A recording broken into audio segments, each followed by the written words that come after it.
Joints on the bridge have a design life of around 30 years, and the bridge is 30 years old now, so the joints have reached the end of their serviceable life. So the programme to undertake the works now, so we can undertake the work in the least disruptive manner as possible. There is some urgency due to some localised failure of the joints, which we've had to undertake running repairs over the last 6 months or so. So it's important that the joints are replaced before we get a full failure, which would mean the road be closed and the work would have to be undertaken under emergency arrangements, which would be highly disruptive to traffic flows.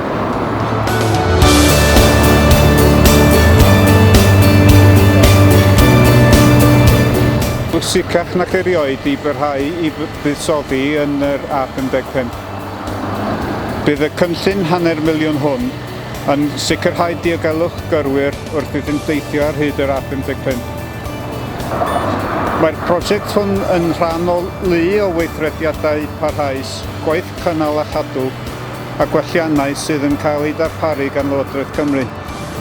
Yn ystod chwarter cyntaf y llynedd, wnaeth o'n fuddsoddi o ddeutu £30 miliwn yn y rhwydwaith ffyrdd strategol gyda prosiectau ail-wynebu mawr ar yr A55 Corniwlo ac ar yr M48 ger Casnewydd.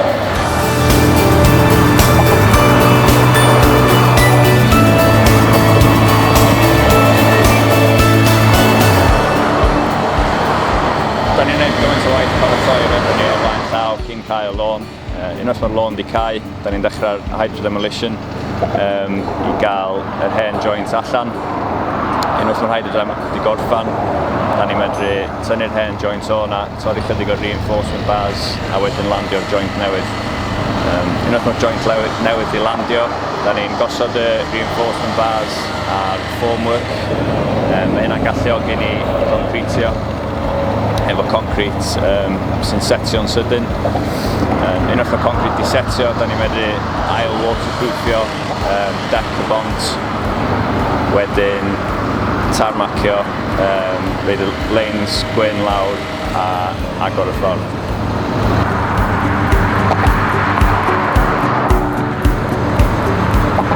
We have a number of structures of similar construction in terms of the length of span and the types of joints that have been installed. They're all of a similar age, so we have a programme of joint replacements for those structures, notably at Ceiriog Viaduct on the A5 just outside Wrexham, and Goat Inn Viaduct, which is a few miles to the west of this bridge. So there's a programme where we'll be doing Ceiriog Viaduct next month, and Goat Inn Viaduct will be programmed for roughly this time next year.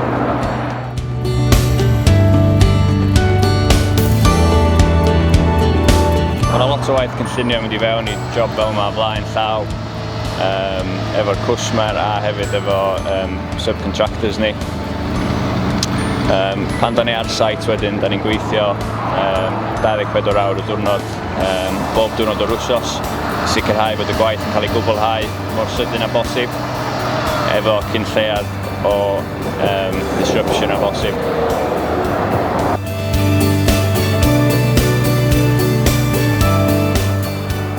Bydd dda iawn hyd yn hyn.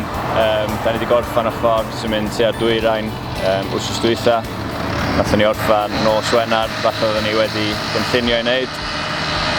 Wsos yma, da ni'n newydd landio'r joint newydd, barod am concrete fory a ail agor y ffordd gobeithio dydd Gwener.